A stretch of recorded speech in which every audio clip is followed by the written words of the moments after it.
Singapura merupakan satu negara pulau di lepas ujung selatan Semenanjung Malaya, 137 km utara Khatulistiwa di Asia Tenggara.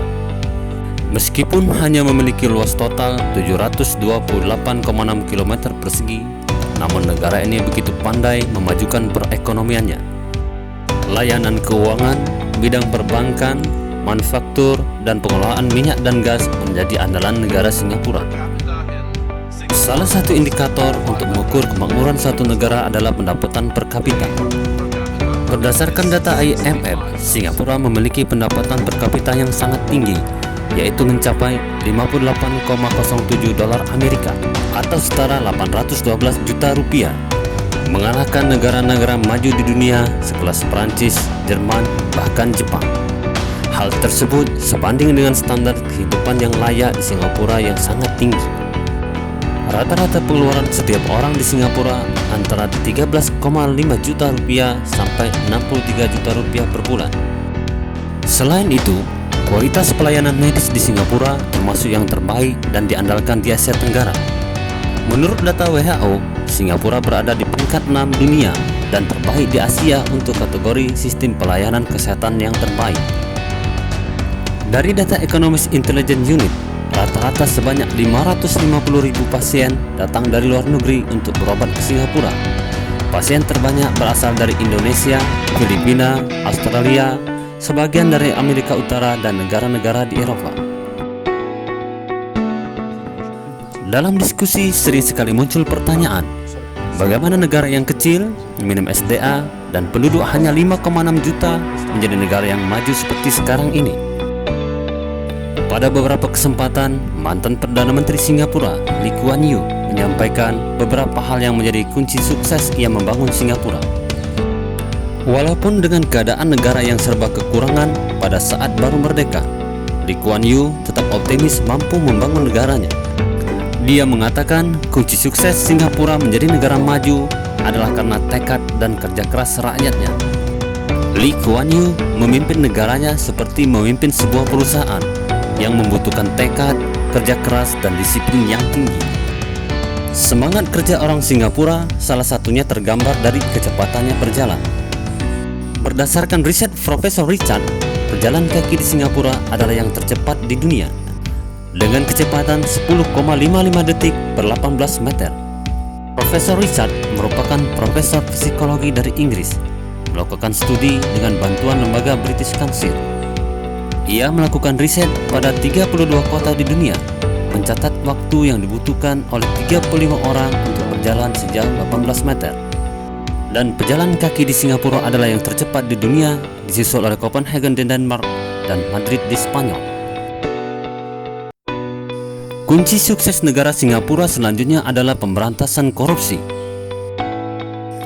Berdasarkan data Transparansi Internasional yang merilis Indeks Persepsi Korupsi tahun 2020, di mana skor 0 berarti sangat korup dan skor 100 sangat bersih.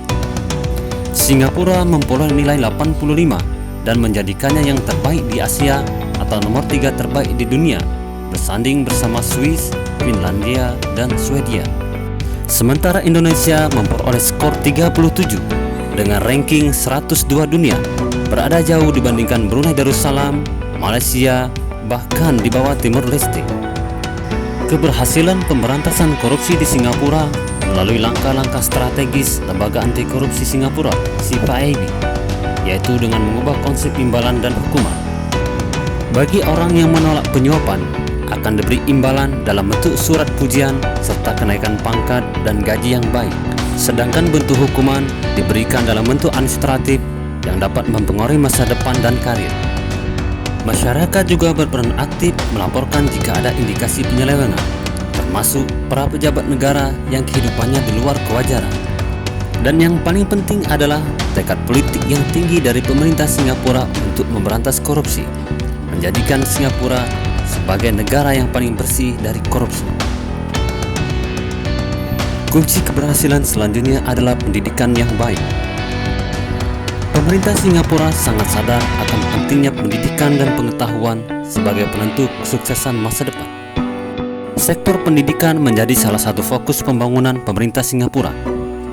Sistem pendidikan yang diterapkan berorientasi pada minat dan bakat, sehingga setiap siswa dapat mengembangkan potensi terbaiknya.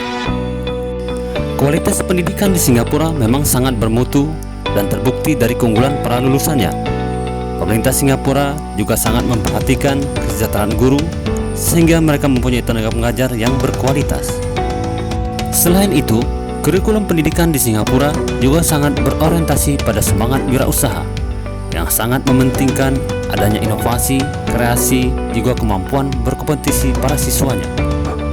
Dengan kualitas pendidikan yang tinggi, maka tidak heran banyak pelajar dan mahasiswa asing yang sekolah di Singapura. Berdasarkan data otoritas pendidikan setempat, terdapat sekitar 50.000 orang mahasiswa asing di Singapura yang berasal dari berbagai negara, di antaranya Indonesia, Malaysia, Inggris, Cina, bahkan Amerika.